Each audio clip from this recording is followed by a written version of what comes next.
Good afternoon, everybody. Here we are, FCC Series episode 20. This is LeadConduit 101, the plug-and-play strategy for one-to-one compliance. Thank you, everybody, for joining us. Just a couple of housekeeping announcements. There is going to be an overlay off to your right there for the chat question overlay. If you have any questions, please click on that question mark there.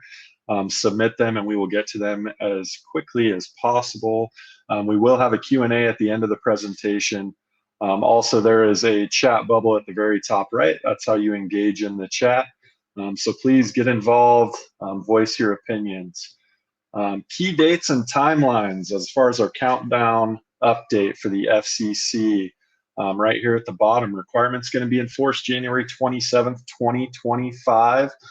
30, 60, 90 days prior right there are listed as well. I am Jacob Hollifield. I am your host for today. I'm an SDR here at Active Prospect. Stands for Sales Development Representative. Some of you may have seen me at shows on LinkedIn, and today I'm your host. Joining me is Scott McKee and Dion Green. I will let them introduce themselves. Scott, take us away. Thanks, Jacob. So yeah, I am Scott McKee. I am the product owner for LeadConduit here over at Active Prospect. On to you, Dion. Thanks, Scott. My name is Dion Green. I am Senior Customer Success Manager here at Active Prospect. Currently focused on home services, as that is a vertical that I've been involved with for about 13 years, but have previous experience working with clients, financial, insurance, education, etc. So glad to be here and glad you all have joined as well.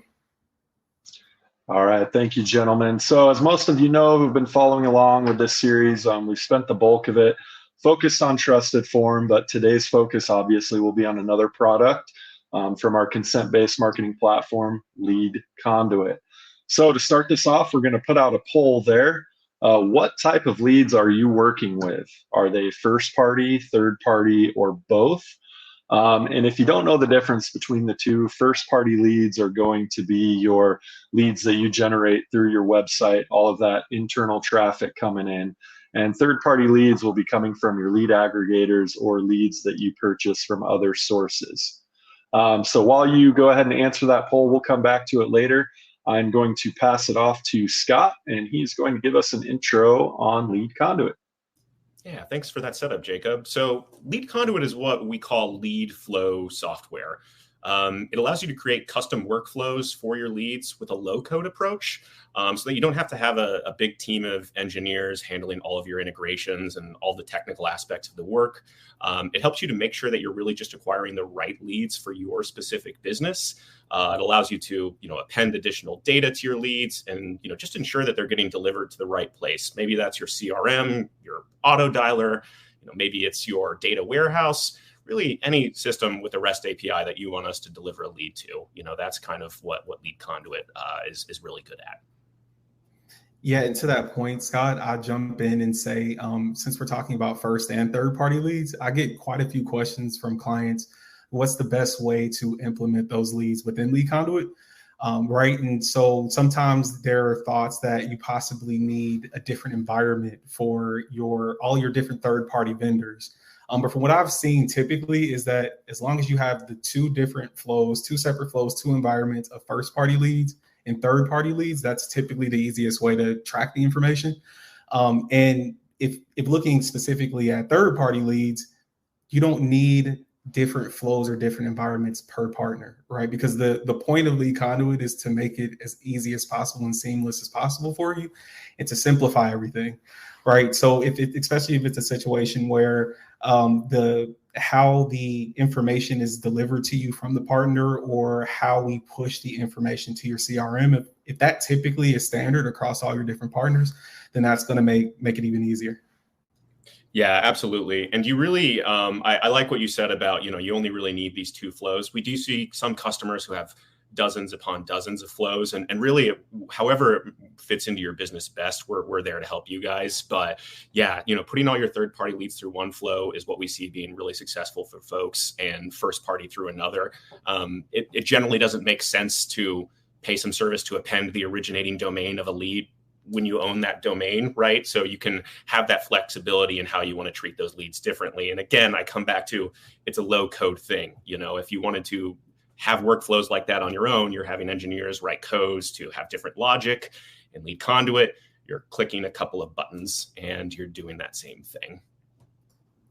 Yeah, and also to that point, the CRMs, right? There's the information of how you get the information into our system, but then the seamlessness and easiness of pushing the information over to all of your different systems, right? I have a few clients that I work with, for example, it's not just pushing it to your CRM. Maybe it's your dialer. Maybe you have a dialer such as Five9. Maybe you have a text system, an auto text system such as Hatch, right? As long as there's that API, it's still going to be seamless with pushing the information over to that system. And then not only that, custom fields, right? You don't have to be conformed to maybe what's originally sent to you. There's an easy way to create custom fields in our system. And then as long as there's a place for us to pass it to, and this might be kind of a theme you guys hear a couple of times, but as long as there's somewhere for us to pass that information to, we'll be able to get you all the data that you need. Yeah, and you can also simplify the way you're getting a lot of that information from your different vendors. This is something I've seen over my 5 years with Active Prospect quite a few times where, this person is sending me this company name field, but it's company. And this other person is sending it to me as CNAME. And oh man, and LeadConduit just makes all of that technical stuff just really easy. It's company name, and we'll send it to whatever field you want in any system where it needs to go. So it really just cuts down a lot of that technical overhead. Great. Awesome information there, guys. And, moving into the FCC regulations and when those go into effect, a lot of people are curious about how it's going to be impacting their lead flow. So before we really jump into that, I do want to put another poll out there. And just how prepared are you for the FCC's one-to-one consent requirement? The answers to that poll are going to either be I'm prepared, I'm still testing, or I'm not prepared at all. And before I go into this next step here, I did see in the chat, somebody mentioned low code or no code with a question mark. Do one of you want to expand on that? Yeah, absolutely. So when I'm talking about the low code approach, I'm jumping a little ahead here in the presentation, so apologies, guys. But for example, if you want to integrate with a service like TrustedForm, right? If you were doing that in your own system, you're going to need to write some code to call that API, to retain those certificates and verify. In LeadConduit, what you're doing with a lead flow is you're clicking a couple of buttons to add TrustedForm. Make sure you have the appropriate filter. Do you want to reject leads that don't have a valid certificate or didn't have proper consent? And again, it's just clicking a couple of buttons, typing in your company name, and it's done, as opposed to having an engineer to write the code to have all that logic performed in your own sort of internal system. It makes it much more plug and play, essentially. I won't say no code necessarily, because you might still have to look at API field names, but you're not actually going to be writing code, right? So it does simplify that quite a bit. It's something we hear from a lot of LeadConduit customers. Because I have this tool, I don't need a huge team of developers to make all the changes to all the integrations that we're working with and changing regularly. Great. Thank you, Scott. And real quick, chat, I will encourage you all to use the question mark on the right there. We'll have a Q&A at the end, which we'll try to get to as many questions as possible. But in the interest of time, we're going to go ahead and proceed here. Next question for our panelists. How can LeadConduit help with the updated FCC regulations? And Dion, I'll kind of let you take it off there. Yeah, thanks, Jacob. So I'll get into, and Scott and I will probably get into a few specific ways, but just to kind of take a step back, now that we have the FCC ruling, there are probably a ton of you on this call that have had different conversations. And through those conversations, maybe you have the belief or you have a strong understanding, or maybe it's even just an assumption that one of the things that's going to happen with these FCC changes is that the lead quantity will decrease, right? Now, it's a conversation on exactly how much it will decrease. It could depend on the partners. I'm not sure anyone knows exactly right now until we get kind of into the thick of it. But one of the things that's extremely and already has been important, but this just shines a brighter light on it, is then the quality of those leads, right? If that quantity is going to go down, the quality of those leads, obviously you want to make sure you tie up and are as good as possible. Well, the question is then, how are you assessing that information, right? What do you call a good quality lead? And so Within LeadConduit, right, the reporting and the exporting makes it extremely simple for you to extract that information from the system so that then you can use it and look at your systems on the back end. Maybe you're looking at contactability, maybe you're looking at set rates, right? Obviously, there's a lot of other different factors there. But using that information in order to determine, hey, this is what good information is for me. I know we mentioned in the last section how easy it is to kind of to plug and play. And as we talk about the FCC, and we'll dig into TrustedForm here soon, but there are also some additional enhancements, such as many of you may have heard of Blacklist Alliance. So with Blacklist Alliance, right, there's a plug and play in our system to where a couple of clicks, as Scott mentioned, a lot of it is in our system, to where you don't necessarily need a contract directly with Blacklist Alliance. We make it easy for you to check within our system, hey, based on the phone number, is this particular person a known litigator? And then not only that, to go further, right, is this possibly an attorney that typically represents those type of people, right? A lot of this stuff is already important, but again, it just shines a brighter light. And we also have similar integrations to that as well, from Contact Center Compliance, DNC.com, right, Litigator Scrub there as well. And then another thing that you just have to continue to watch out for is bots, right? That's huge, right? Making sure that you're keeping an eye on that fraudulent activity. And we have an integration with Anura that it looks at that IP address and kind of puts that in front of you and shows you if there could be any issues there. And quickly to those points as well, I mean, you can easily push that information or gather that information. And we mentioned the CRM and push that to you as well. So this is kind of what I meant by it may not be information that was passed by your partners or that you originally had on your own first party form. But if it's appended data through one of those enhancements, right, we can take any of that information, we can push it to your CRM. It's extremely easy to export the information. There's even options to do some sort of batch file to where you tell the system, hey, just plop this on a file and send it over to me every week or however frequently you would like that to be. So it makes it extremely easy to get that information, pull it out, and so that you can be able to assess it with your team. Yeah, absolutely. Again, that I know we talked about this earlier, but that comes back to the low code thing, which, sorry, I'm going to hammer on that a little bit because, yeah, to that point, you can use a Blacklist Alliance or a Contact Center Compliance Litigator Scrub, a similar service we integrate with, or an Anura, and just easily click a button, add it in, and now you're making sure that you're not getting those leads that are from a known litigator or are fraudulent in any sort of way, and it makes that really easy. And as we talk about the FCC. And a lot of the changes that we're seeing a lot of businesses take to get ready for that. We also support ping, pick, post for lead buyers. And what I mean by that, one of the things that we're hearing from a lot of lead vendors and lead buyers is that, their vendors want to be able to check first to see, are you going to reject this because it's a duplicate or something like that, right? And that is something that we do support in LeadConduit today. Our lead buyers can use LeadConduit to give a separate endpoint for their vendors to call to check to see if this is a duplicate before they post them a lead. And we make sure all of that data is anonymous. They're checking to see if it's a duplicate. We'll tell you if it is or isn't a duplicate. But there's no way for the lead buyer to ever scrape that sort of information. There's no way for me who works here to find that information either. So it's really secure. It allows the vendors to make sure if something is a duplicate or not before sending it to that buyer. And if it is a duplicate, then it really empowers them to make sure that they're sort of monetizing that lead to the best of their ability. This is something that we're seeing a lot of folks are getting ready to do in the new year to prepare for the FCC one-to-one consent change. So that's another thing that we see being really common for our users to get ready for that change. Great, awesome. We are doing pretty good on time here, so I'm going to take a question that kind of goes on that, Scott, and we'll see if you can answer this here.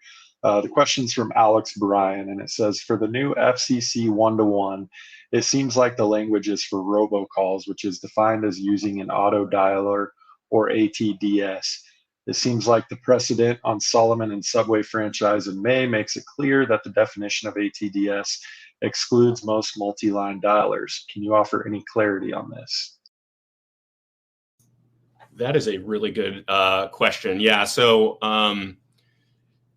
when it comes to defining the auto dialer, that is something I tend to stay away from because it's a kind of a murky area that we've learned a lot. And this is also one that's probably not always the best answer to give, but these are the types of answers that are typically best answered by, I think, some legal counsel for your business if you can consult with them.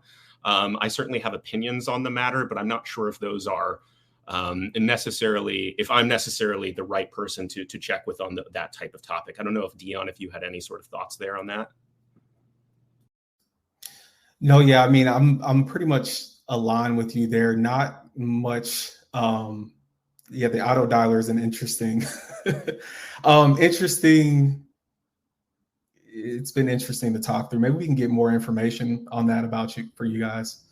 Yeah. I do think that's one that honestly, I think it would make a lot of sense for us. And I'm speaking here maybe a little bit to our internal marketing team, but that would be one where I would really want to hear from specifically maybe Ben Farrar on our team, who handles a lot of our compliance stuff. He is probably the better person to get on that. And those of you who have attended a few of our webinars know he's a pretty common presenter here. So I think I will be slacking him shortly and telling him to get ready for chatting about that topic. It's a really good question. It's a bit legally touchy to touch on, if I'm being completely transparent, though. All right, we still got some time for some questions here. So next question, how effectively does LeadConduit integrate with existing CRM systems and other marketing platforms? Yeah, that's a really good question. So, if you go to our website today and you go to the LeadConduit section, you'll see our add-ons. Our add-ons are things like Blacklist Alliance, Contact Center Compliance, Anura, services that we resell so you don't have to contract with them. But we've also got integrations, right? Pre-built integrations. We have a pre-built integration with Salesforce that makes it, fairly easy to just plug and play that, as well as many other CRMs.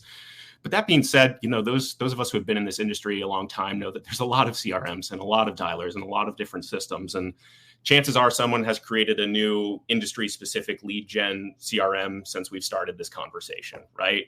They pop up so frequently. And that's what's great about LeadConduit is, while we have those pre-built integrations, you can really integrate pretty easily with any REST or SOAP API that represents any of those CRMs or systems that customers want to send leads to. I have, before I was the product owner for LeadConduit, I was an implementation engineer and as well as a customer success manager like Dion. And I have helped our customers integrate with SOAP APIs from 1998, right? So please don't make me do that again, but it's totally possible, right? We can absolutely do those types of things and integrate with really any system as long as there's an API that we can communicate with. LeadConduit can communicate with it today. And of course, if we see that there are CRMs that are really popular, that are coming up and more folks are using, then we do make those pre-built integrations to make it a lot easier for folks to just turn it on, put in my API key or username and password, whatever it is, and it's done. But if we don't have that pre-built integration, you don't need to worry. LeadConduit can probably integrate with it right now. And we have a great support and implementation team, as well as Dion's team, who's really good at advising their customers and helping them out with any of those types of projects. So I haven't really seen any that we can't integrate with. As long as they have an API, we can do it. And to that point, quickly, that's a great point, Scott. I would just also say, as Scott mentioned, right, if they have the API, we often use those docs, just like Active Prospect, right? When working with your sources, you have to provide them a webhook so that they can pass the lead into Active Prospect. We need those docs for that API to then make sure we're pushing it to your systems properly. But to that point, even if it's not something that we currently offer as a standard integration, feel free to let our team know that, right? If you're working with the customer success manager, let them know this is something I use. If we had a direct integration, it may make my life a little bit more easy. And we're always happy to have those conversations and look into it. Awesome. Thank you, gentlemen. On the subject of integration, I want to go more on the topic of integrating TrustedForm with LeadConduit. So for that, we're going to go into a TrustedForm Verify introduction, and Dion's going to give us some insight on that. As I unmute, Thank you. I promised myself I was not going to do that, and it only took 20 minutes. As many of you probably have heard of TrustedForm Verify to this point, but before I kind of go into it, I'm going to take a step back and kind of paint a picture. So let's say this is 2 years ago. I'm here at Active Prospect, and I have a few clients that are using TrustedForm. They're getting those generated Trusted Forms to where you click on the link and you can see, the video playback of the consumer's actions. And they ask me, hey, what's the easiest way to kind of sift through this, make sure that our language is what we expect it to be. And remember, this is 2 years ago. At that time, it's, hey, my suggestion is to maybe take multiple search from all of your partners, and you're going to have to do some sort of audit. Right. And, some people may enjoy that stuff. I don't envy you if you do. But that could be time consuming, especially when we're talking back pre-verify. You go into that certificate link and you watch that video. And let's say you have Billy Bob, who has been watching the 6 o'clock news. Maybe he's watching Wheel of Fortune as he's filling out a form. He wants to make sure he gets the right puzzle. And next thing you know, you look up and it's 8, 9, 10 minutes that they've been on that form, right? Well, obviously, a lot of the times that certificate consent language is going to be at the very end of that. So if you're doing an audit, what are you doing? You're sitting there and you're watching that video, and then you're getting to the end of that video, and then you're clicking pause, and then you're like, oh, now you have to analyze the consent language. Maybe take a screenshot, maybe take that certificate and look at it later and determine, okay, this is good for me or not. And that's a scenario where that's simply one certificate for one of your partners, right? So how can we fix this? Implement TrustedForm Verify, right? So what TrustedForm Verify is doing is it's taking all of that consent language and it puts them all into the same location within a user interface. So you're no longer having to click on each of the certificates to see the different consent language. And then once you're there and you have that consent language, what do you do from there? Well, you tell the system, hey, this consent language looks good to me, or this consent language, I would reject this. This does not look good to me. And again, you're doing all of this with just a couple of clicks within the same area of the platform. And that's where it's really saved a lot of my clients a ton of time, mainly, right? Because in that first scenario, maybe your boss by the end of that 10 minutes and you do that 10 times, you didn't get to some work that you needed to get done and take care of some other business, right? So it's allowing you to pull that information in. I also have a ton of clients that kind of are more proactive with the approach, and they're getting the language from their partners up front. And then you maybe take that back and work with your legal team to say, okay, is this acceptable language? And then there's the ability for you to upload that language and pre-approve it per se within LeadConduit or within TrustedForm Verify as well.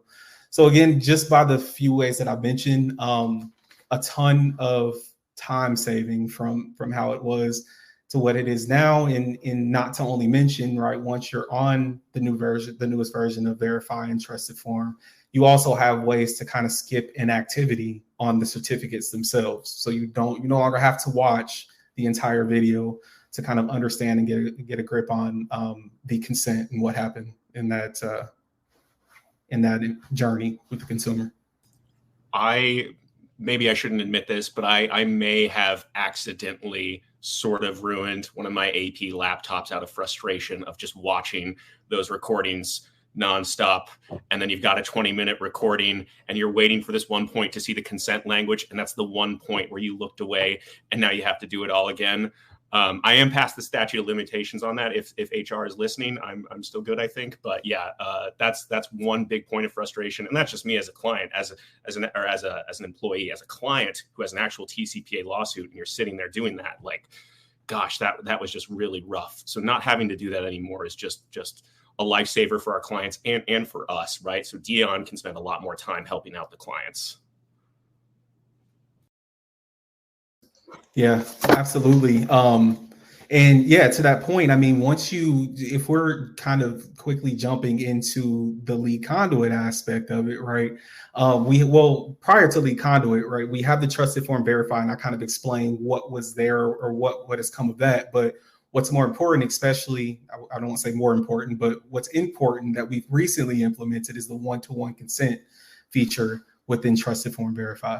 So if you have that TrustedForm Verify, there's now a one-to-one consent feature to where there's a little work that needs to be done on the back end as far as the partners are concerned, right? But it's mainly making sure that that name that you expect to see on the form does exist, right?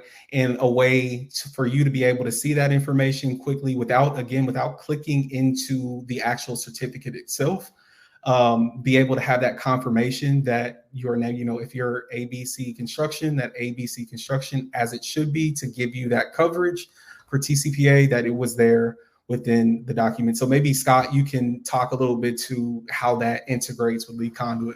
Yeah, great point. So I'm going to come back to the low code thing, right? Where if someone is using LeadConduit, they're processing leads through their flows, they're getting them from first party, third party, social, whatever, sending them to their CRMs, and they want to start verifying their consents.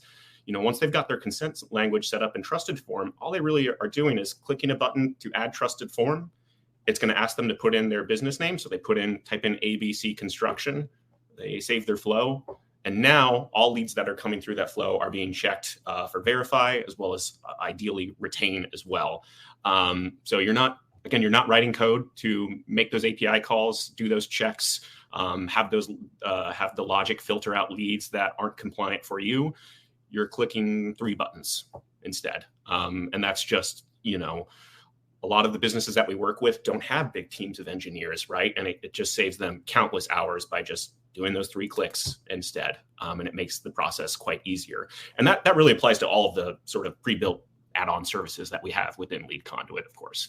But with TrustedForm, and as we're getting ready for this Verify for Verify, if you're already using LeadConduit, you're not talking to your engineers about all you have to do to start making the API call to retain and verify and make sure that you've got your consent. You're just clicking 3 buttons. Much easier.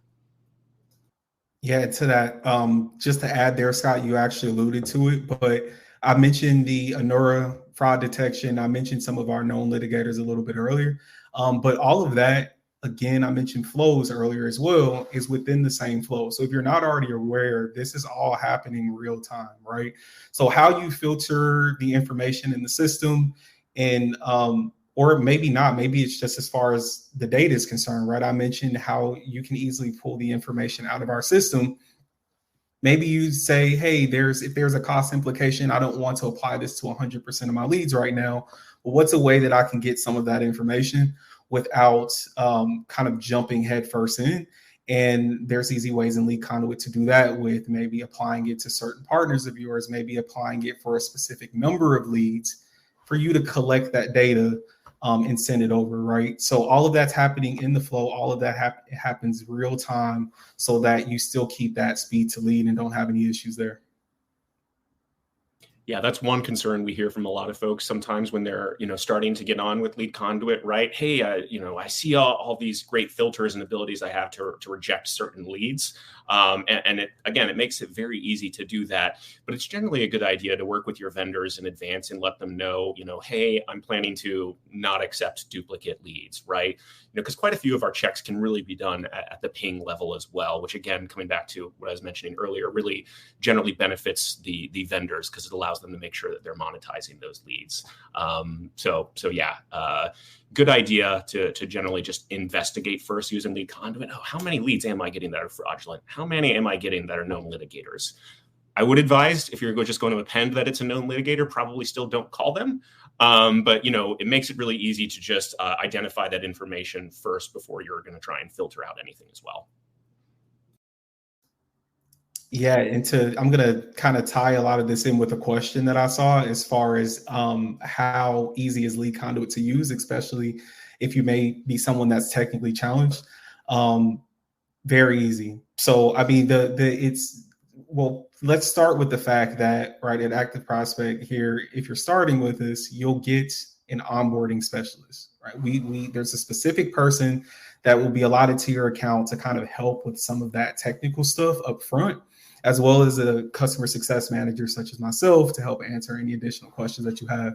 But the actual implementation of it, even when you're making changes outside of onboarding, right, typically it's a few clicks.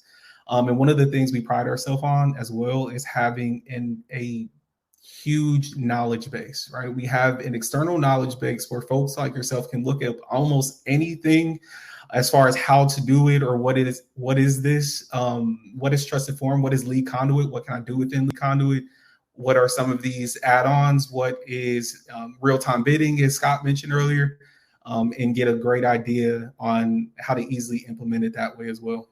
So you do not have to, have gone to technical masterclass to be able to work with LeadConduit. Yeah, I was a history major and I'm in charge of the product. You don't have to be some, super technical person to, really use this platform. Really the most technical things are like, if I'm using my own custom CRM where we don't have a pre-built integration with your, worst thing is like, I'm going to have to match how we're sending first underscore name to F name for the field first name. That's about as hard as that type of stuff will get. But again, that's not at the level of really needing to hire a full-blown engineer who's gone to college or a boot camp for it, right? Like it's a much lower level of like technical investment required for using it. And to be transparent, if I think about what are the biggest sort of complaints or concerns we've had over the years with the LeadConduit UI, it's primarily been that sometimes it can be slow, but we've really upgraded a lot of our front end architecture this year, and we've seen a drastic reduction in that. So I do believe we have probably the best in class for this type of product UI, for it just being really clean, simple to understand for a non-technical person, as well as being really fast and responsive, even if you have a flow with a couple thousand rules, right? We really are, I think, the best in class there. Great. And while we're on the subject of this, there was a good question that came in, got a couple of upvotes. It says, how does TrustedForm Verify check if your company's name is not only on the page, but the associated box is checked as well? Scott, so yeah, with that one, I can go ahead and take that first part, and then Scott, maybe if you want to jump in. But I kind of alluded to it earlier. There's the element on the back end where consent tagging, right? We're working with your partners for consent tagging, to where essentially on that back end, they're confirming what that one name will be on the form as well, right? And then you're on the front end through those few clicks of LeadConduit and TrustedForm Verify within LeadConduit, also telling the system this is what the name should be. Right. So within that API that's happening real time in LeadConduit, matching those up and making sure it's what both you and your partner expected it to be. And then if not, then maybe you can make decisions on that as well. And then, sorry, it left me here, but I think there was a second part to that question. Yeah. How does TrustedForm check if your company's name is not only on the page, but the associated box is checked as well? Yeah, so it's going to also check that the name in the checkbox within that TrustedForm certificate also. Yeah, exactly. As long as the owner of that website, if it's a third-party vendor, has tagged, where all the language is going to be, then we're going to capture everything there. And then for the lead buyer using LeadConduit, again, it's a couple clicks, type in your business name, save your flow, and now you're checking for consent programmatically with every lead that comes through that flow. Awesome.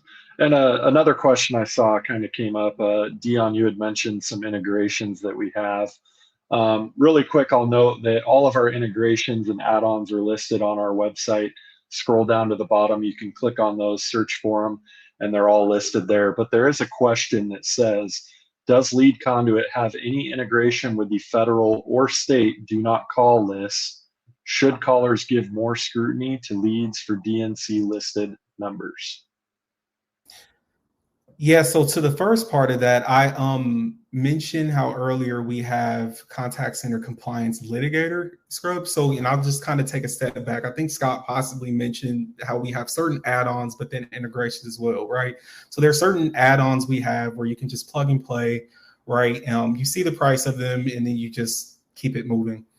And that's what the known litigator would be. But then we also do have an integration also with DNC.com for the national DNC do not call list. And that one, however, is what we call a bring your own credentials integration. So although there is an integration for that one particularly, and that's technically in a different section on the website, but you would already need to come with that partnership with DNC.com. And then we easily take and say, hey, what's your login credentials that you have that's attached to that DNC national list, and we can plop it into your flow and check that there as well. Yeah, exactly. So that's another one, where you're not needing to set up the integration yourself in any sort of way. You're just selecting it, adding it. And, if you're going to bring your own credentials, you plug in I think it's an API key that they give you, and then you save it. And then it works that way. That is one that it really makes more sense, I think, for generally the users to have their own account with, rather than us acting as some sort of reseller for.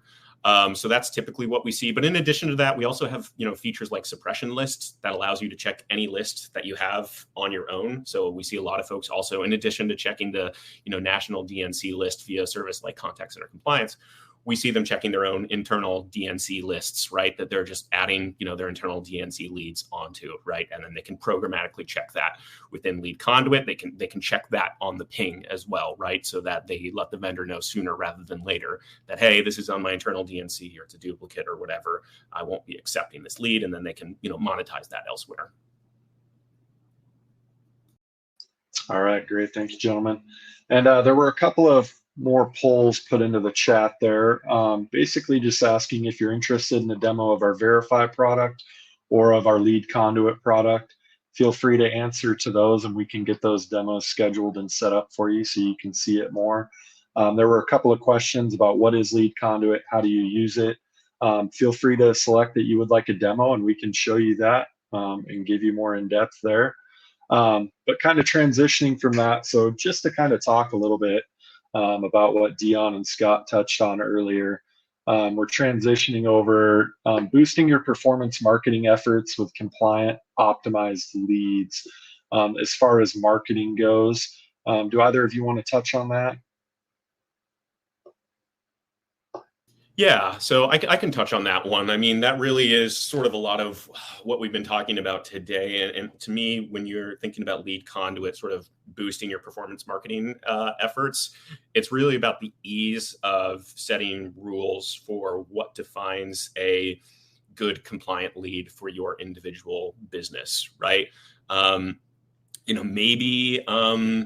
Maybe a lot of your leads are coming from your, owned and operated sites. So you're really just needing to make sure that the certificate is retained when you have it, right? And then we can support that.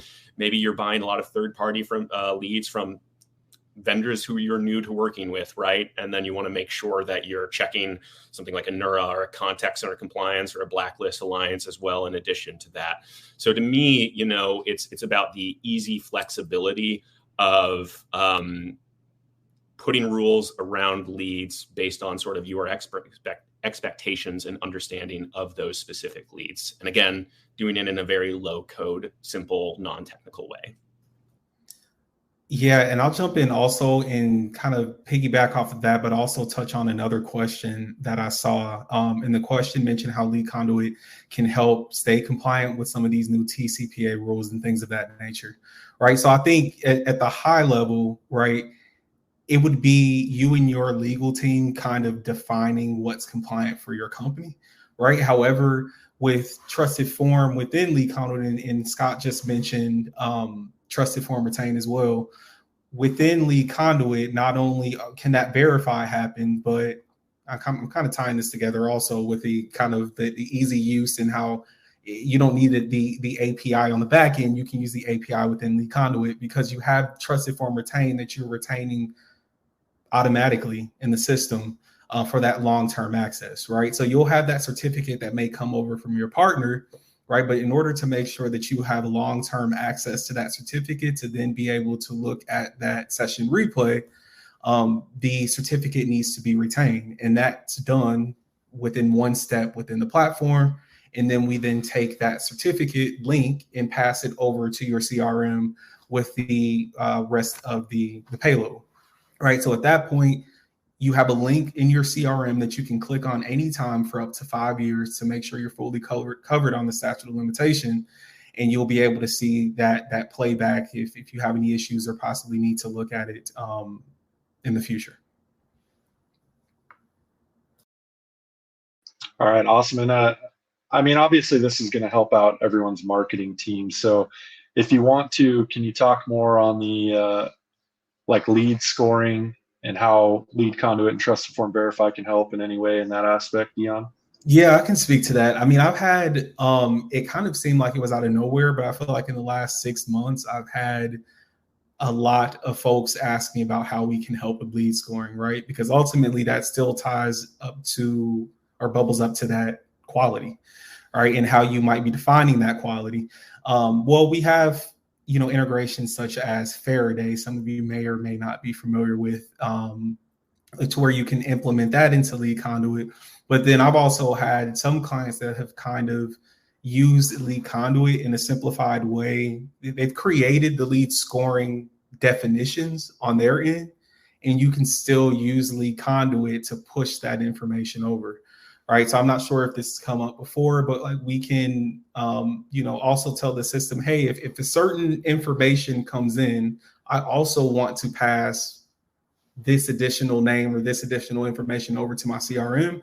And it might be a lead score in that situation, right? If I make sure that the phone number is good, if I make sure everything from face value looks good, maybe I want to tell our CRM, hey, this is a 10 lead, and I can pass that over. We can pass that over with the lead data so that you and your team can then see that in your CRM view as well. So I think there's multiple ways to think about lead scoring and how to use it, but it is coming up a lot more. And this also then goes back to that, if you're possibly using a lead scoring tool that's not Faraday, right? Let us know. As long as it has an API, we can integrate with it. And we can also, if it would benefit you and your team and make sense, look into creating an actual integration for that tool. Yeah, we see a ton of customers integrating with their own, sort of lead scoring systems all the time. We see them using sort of third-party tools like Faraday. We tend to be a little bit agnostic when we're sort of recommending lead scoring services. To our clients, we'll let them know which ones are common in their vertical and stuff. But, we'd love to build more integrations with those services. But for the customers using their own tool, again, they can integrate. If there's an API, they can integrate with that today, append that information to leads, route them differently, filter them differently, whatever it is they want to do. But yeah, that's a really powerful aspect of LeadConduit is they can just easily do that and make rules around it, again, without a developer. All right, great. I want to leave plenty of time for Q&A because it looks like we got quite a few. Once again, chat, if you have any questions, click on the question mark on the right there and add your question in. I want to go ahead and move along to that Q&A right now, just so we can get everybody's questions answered. The top question here, and I can actually kind of touch on this one, says, do you guys have any specific insight to what you are doing in the mass tort vertical? I have been an SDR in our legal vertical for part of my time here at Active Prospect, and we are part of the Mass Tort Vendors Association. We have a sales director, Earl McCarthy, who works directly in legal, and his primary focus is on mass tort. So that is definitely an area that we feel strongly about and we're working hard in, and I would encourage you to select that you want a demo of the product, and we can get that meeting scheduled with Earl and definitely go more in depth on that. Next question here says, we are a small company. I would like to know more about the language to use and when. Scott, we went off. We went off mute at the same time there. Yeah. So I know this can be harder for smaller companies, but it is generally good to at least have some sort of conversation with legal counsel to figure out what the right consent language is for your business. But we make it pretty simple for, again, those small businesses to make sure that they're checking that consent programmatically every time without needing to invest in that. But in this industry, there's a lot of folks who will give you a lot of opinions on what language you should use and when. And I would advise you listen to the legal minds in the industry. As much as I love myself as a talking head on a webinar, I'm probably not the right person to tell you what the right language is. And I personally would advise you not put too much weight in the words of someone who doesn't have a legal background telling you what the right language that you should use as a small business is. But talk to your peers, talk to similar businesses, to yourself who are sort of getting ready to navigate these FCC changes. That's absolutely important as well. But, when you want to get the, sort of final word on what is the right language to use for your business, trust a lawyer, I would say. That's going to be your best bet. Do you have anything on that, Dion? No, that was exactly what I was going to say, but you probably put it a little bit more eloquently. So I think we can leave. Oh, you're selling yourself short. You would have put it better. But yeah, it's really something where, that's one of the challenges of this job is those questions. Those are really important questions to ask, but they're questions that our business is about facilitating, making sure it's really easy for you to make sure you're enforcing those rules, enforcing getting leads with the right consent language and not taking on and calling leads without it. And just making that whole sort of technical mess really easy. But when it comes to determining the right language for your business, trust a lawyer. Troutman and Mean, I will always shout out them. They're always a good one to go with. All right, I saw a really good question in here. It says, does the seller need to only retain the certificate ID URL, or do they need to retain and store the playback of the lead to be in compliance of the one-to-one ruling? So how retain works is a lead fills out a form.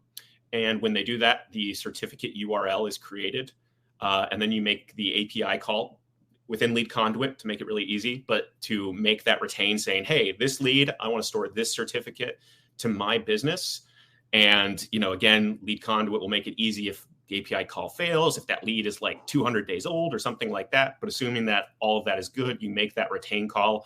What matters to you then is storing and saving that certificate URL, that full URL, ideally. I do see some customers just use what we call the token. And then when they view a certificate, they have to, type in TrustedForm.cert.com/ and then they put in the token. So it's best to just save the full URL to your system. And then by default, all accounts with us have those certificates stored for 5 years. I believe the statute of limitations on TCPA stuff is 4 years, and a lot of legal counsel advises to keep it for 5 years. So make the API call to retain, whether it's in LeadConduit, ideally, or not in your own system. But then make sure you are holding on to that certificate URL in whatever system of record you have along with that lead. So I have a system to go to search for John Smith. And in John Smith's information is that URL. So if John Smith, takes any legal action against me in those 5 years after I, acquire that lead, I'm just going to the system and pulling up that certificate URL. So to answer the question, the URL is the video, right? As long as you have that URL and you're storing it with that particular lead, you've got access to that video. As long as you have an active account with us, you've got it. Just make sure you store that URL appropriately. We have seen clients have some issues before where they're not storing the cert URL with the lead. They've just got a list of 1,000 cert URLs and you have no idea which one belongs to which lead.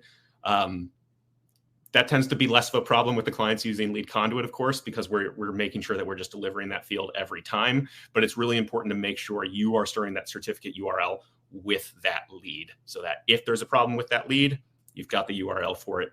You open it up, you've got the recording. All right, and then this one here I saw was kind of interesting. It says, my client doesn't pay per lead, but instead pays per conversion. Does that affect how this new requirement might apply to us? It's a great question. My initial thought on that would be that it would not affect it. I could see it going either way. Yeah. It depends on the specifics of that business relationship there. And I know I'm a broken record at this point on the webinar, but anytime you're in the legal gray area like this, a lawyer is the best person to make sure that you're doing the right thing with. But it really depends on the specific way are they getting one-to-one consent, right? When they get that lead, does that lead say it's going to go to their business and their business is going to be the one that calls them, right? And if the way that you're doing your payments via conversion means that sort of consent language and information about the business that's going to call them is not presented to the consumer, then I would assume that no, you won't. That likely will be problematic in sort of the brave new FCC world. But again, we would want to know more of the specifics, and ultimately that's something that's really an important one to check with your legal counsel on. Yeah, if ever in doubt about anything legal, talk to a lawyer for sure. Here's an easy one for you guys. Does TrustedForm slow down page load speed? No, it does not. Simple as that. No, it does not. Simple as that. Yep. As Scott mentioned, you just have that, it's running on that JavaScript. It's running in the background of the form, right? It's not, the consumer's not going to know any different than a typical form that they're filling out. They're just filling that out. And once submitted, that then certificate is generated. And, we have the access to that video playback, but there should be no slowdown or anything different, especially for the consumer experience, because TrustedForm is running. Yeah, and in my 5 years with Active Prospect, I will say that we've heard some sort of lead publishers say, I think TrustedForm is slowing down my leads. And every time we've investigated it, we've found, there's what's this other random service, this other script that you have on your site, and that has pretty much every time been what we found. So, if you feel like you are facing any sort of slowdown from the TrustedForm script, I feel pretty confident saying that's not the source of it. But I'm also pretty confident saying that you can absolutely reach out to our support team, and they'll look into it. And our engineers will look into it. Just because we're saying we don't believe that happens doesn't mean that our team isn't here to help you if you believe something similar to that may be happening today. We're here to support you with that. But in my experience with the company, of the maybe 4 times I think this is brought up, we've always found that there's something else on that particular website, and pointed them in that direction. And, they haven't come back to say TrustedForm is a problem. So feel confident saying that's not the problem, but also our team is here to help support you if, you're just getting confused as to what's going on your page. All right, I'm gonna go. We got a couple more questions we can answer here before we gotta start wrapping up, but make it simple. What does it cost? Dion, you might be a good person to answer on that one. Yeah, so honestly, it's probably best, honestly, to request the demo and talk to a sales representative about that, because it could completely depend on what you plan to do with the system right there. We've talked about a lot of it today. There are a lot of different elements to the system. There's the LeadConduit, there's the TrustedForm element, there's the TrustedForm Verify element. One that we haven't really mentioned today is TrustedForm Insights, to where you can get information like the domain, the IP address, the geolocation, right? Some of that information that's shown on the TrustedForm, so the face of the TrustedForm certificate, you can have that type of information delivered to you as well. So that really just depends. A lot of times I know in home services, it's kind of a per lead type of basis, but I do not believe that to be the case in all verticals. So I think that would be better to get specifics, if kind of have that initial conversation so we can hear out exactly what you're looking to do with the system, exactly how many leads you're buying and generating, and then go from there. Yeah. It's always been sort of a volume-based negotiation a lot of the time, but also as we talk about our add-ons or those reseller services I've mentioned, you can go on to the Active Prospect website and see a list of those. Because those are reseller services, they all have sort of their own unique individual pricing that's displayed on that website. So it really depends on what all do you want to use, right? Do you want to use Blacklist Alliance and Litigator Scrub and Denurai and TrustedForm because you really want to make sure you're compliant? Well, that's different versus someone who's, just doing TrustedForm by itself, right? So there's a lot of flexibility. When I was in Dion's role as customer success, the line I would always give was, I love LeadConduit. The thing that's so great about it is so flexible and can be used in so many different ways. The thing I don't like about LeadConduit is that it's so flexible and can be used in so many different ways, right? Because there's a lot of variation.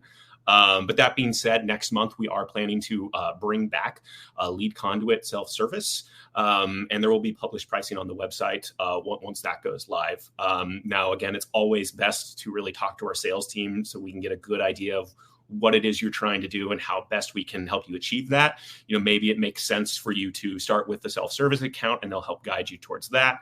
But maybe it makes sense based on your volume to just really focus on sort of figuring out sort of like an enterprise deal based on what you're doing with your business. So you'll see some pricing on the website, but it's always best to talk to sales because they'll help you figure out specifically what you're doing and how we can best serve you, and what pricing for that service will look like. All right, we got time for one more question. I will add on that too. A lot of it comes down to volume as well, at least on the home services side of things. I mean, with any business, the higher the volume you have, there's always something that can be worked on there. And that's why I like what the other two guys said. Reach out to a sales director, reach out to myself. I can get you in touch with one of our sales directors, and we can certainly have a conversation more in depth around pricing. So last question we'll do here. For someone who isn't actively using your software, can you give a for dummies list of top benefits to compliance for one-to-one with LeadConduit compared to trying to manage it by yourself? Well, I It's think, a long question. yeah, Go well, ahead, I think the main thing here, if we're talking specifically the one-to-one aspect of it, which that question asked, I would focus on TrustedForm, verify, and learning there, right? That's our solution to helping kind of being that software that sits in the middle, to helping the publishers identify the language of that one-to-one consent that's on their end, for helping the buyers on your end within LeadConduit. Again, we said this a million times, but with just a few clicks of the buttons, telling the system this is what that one-to-one consent should be. And then within the LeadConduit flow, that returning, hey, one-to-one consent was true. It's as you would expect it to be. One-to-one consent was false. You may even have a situation where that name is different on different forms for different partners. We can accommodate that as well by using the rules and saying, find this name for partner A, but it should say a different name for partner C. And ultimately, as it flows through LeadConduit, it's going to do the same thing and check those specific names and look for that one-to-one. So I would really focus on TrustedForm, verify with LeadConduit to simplify the process as much as possible while making sure you have that one-to-one compliance. Yeah, I was going to answer, but that was perfect. Focus on verify first. If making sure you're compliant, that's the most important thing. Focus on that, making sure you're able to verify and retain certificates from your leads, and then looking at your sort of technical aptitude and your existing tech stack and the rules you want to make around one-to-one consent. That's where it really makes sense to factor in LeadConduit into that decision, right? Do you have a big team of engineers that you've been building your own internal lead system for a decade for? Obviously, I still think we'd have some benefits to a person like that, but it might be a different equation to, a smaller shop that doesn't have a big team of engineers able to help them out with those types of things. So focus on verify, focus on making sure you can be compliant, and then factor in LeadConduit when it comes to your sort of technical aptitude for implementing all that comes with, trying to be a compliant business. All right, awesome. Well, thank you everyone for coming today. Thank you for those of you that tune in later and watch the recording. Make sure you tune in for our next episode. It's the final one of 2024, and we will have the one and only Margaret Wise, our CRO here at Active Prospect. The title of that one is the 2024 FCC Compliance Recap, Preparing for the Year Ahead. And it's going to be a big year. Links are in the chat. Please go look at those. Fill out a poll if you want to learn more and get a demo. Thank you, Dion and Scott, and all of our background people today. And everyone have a wonderful Thanksgiving. Bye. Take care.